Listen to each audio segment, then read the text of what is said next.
हिंदी में यूपीएससी की तैयारी से संबंधित प्रोग्राम्स को देखने के लिए सब्सक्राइब करें स्टडी IQ IAS हिंदी। नमस्कार, स्वागत है आपका study IQ IAS Hindi platform पर। दोस्तों, आज की चर्चा में हम लोग बातचीत करने वाले हैं एक ऐसे अमेरिकी व्यक्ति के बारे में जिसने हाल ही में अंडमान निकोबार द्वीप समूह के एक द्वीप पर जाने की कोशिश की और उसको इसकी सज़ा अब भुगतनी पड़ रही है।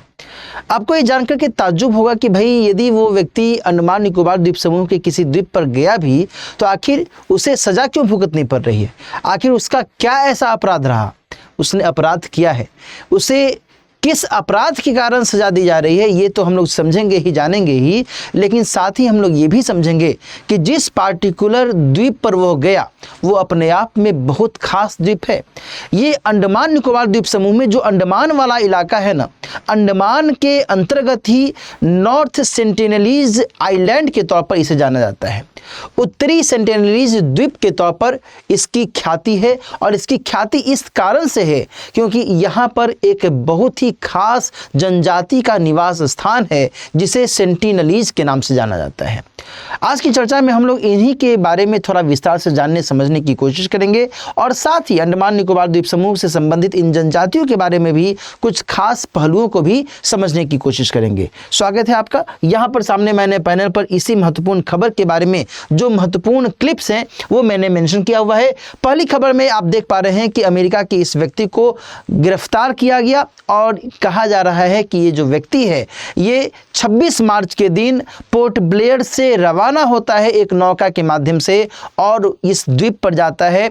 और जानते हो, एक नारियल और कोला का कैन लेकर के ये वहाँ पर जाता है। वहाँ पर जा कर के ये थोड़ी देर ठहरता है, वो बहुत अधिक विचरण नहीं करता है, थोड़ी देर ठहरता है। वहाँ पर ये विचार करता है कि शायद कोई सेंटिनलीज आदिवासी दिख जाए और ये उसे गिफ्ट के तौर पर दे दे, लेकिन वह विसिल बजाता है, सीटी बजाता है, कोई उसकी इस इशारे को, इस संकेत को सुनने वाला नहीं आता है और देन वो वहाँ पर ये दोनों वस्तुएं छोड़ करके वापस लौट आता है। इसने GPS सिग्नल का इस्तेमाल करते हुए उस क्षेत्र की यात्रा की, लेकिन जैसे ही वहां पर की CID को इस संदर्भ में, इस गतिविधि के संदर्भ में जानकारी मिली, तब जाकर के उनके द्वारा इस व्यक्ति को अरेस्ट किया गया। अब ये अरेस्ट क्यों किया गया, ये अपने आप में एक सवाल है, बहुत ही इंपॉर्टेंट है। वो इसलिए क्योंकि जानते हैं 2018 में भी एक ऐसी घटना हुई थी और उस समय तो सेंटिनलीज आदिवासियों के द्वारा उस अमेरिकी व्यक्ति को मार दिया गया था, है ना।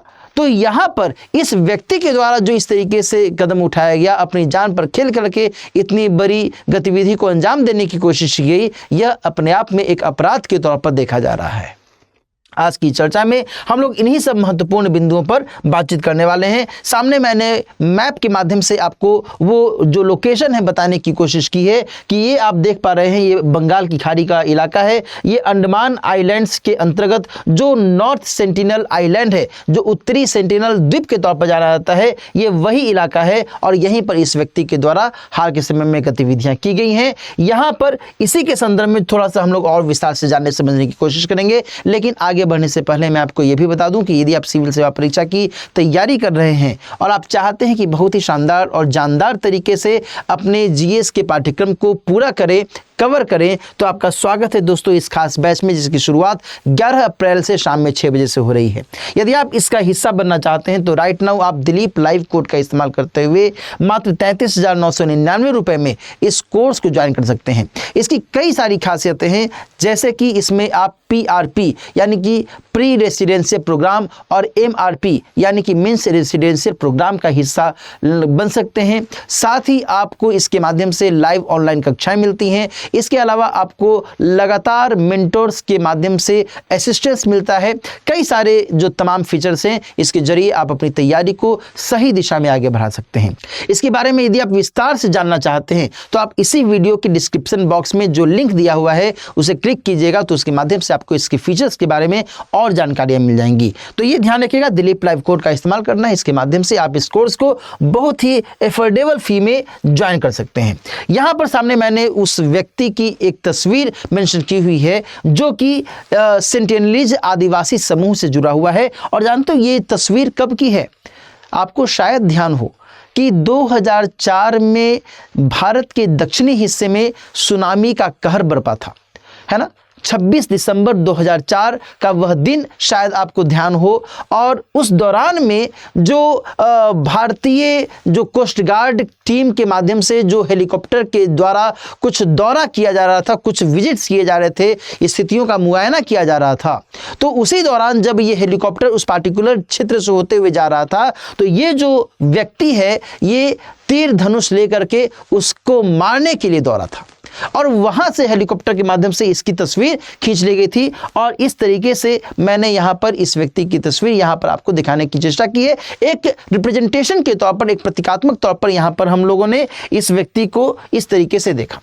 अब यहां पर फिर से हम लोग मामले की पड़ताल करें कि सीआईडी के द्वारा जो इस अमेरिकी व्यक्ति को गिरफ्तार किया गया है, आखिर गिरफ्तारी क्यों की गई, यहां पर इसके दो उत्तर हैं दोस्तों।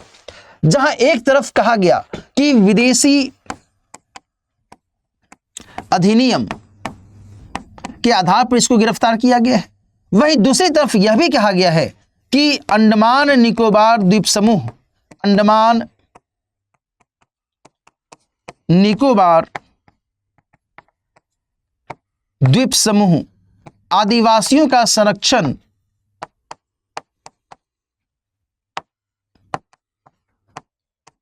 आदिवासियों का संरक्षण विनियमन रेगुलेशन, जिसको अंग्रेजी में कहते हैं विनियमन 2012 के आधार पर इसको गिरफ्तार किया गया। और ये विनियमन कहता है कि देखो भाई, जो ये पार्टिकुलर इलाका है, इस क्षेत्र में किसी व्यक्ति को जाना प्रतिबंधित है। हम किसी भी व्यक्ति को जाने की अनुमति नहीं देते हैं। क्यों? क्योंकि ये जो जनजाति हैं ये पूरी दुनिया से अलग थलग रहना चाहते हैं। इनका जीवन अपना है, इनकी संस्कृति अपनी है। हम इनकी संस्कृति में छेड़छाड़ न करें, हस्तक्षेप न करें, वह बहुत अधिक जरूरी है।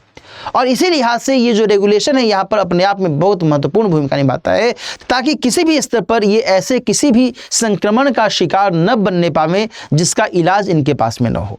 तो इनको संरक्षित करने की कोशिश की जाती है। इनको बाहरी दुनिया की जो गतिविधियां हैं, बाहरी दुनिया का जो संक्रमण आदि है, बीमारियां आदि हैं, जो कीटाणु जीवाणु विषाणु आदि हैं, उनसे हम किसी भी तरीके से इनको बचा करके रखें ताकि ये अपना अस्तित्व बनाए रख सकें। इस लिहाज से भी जरूरी हो जाता है और इसीलिए हम किसी भी बाहरी व्यक्ति के प्रवेश को कभी भी अनुमति नहीं दे सकते हैं।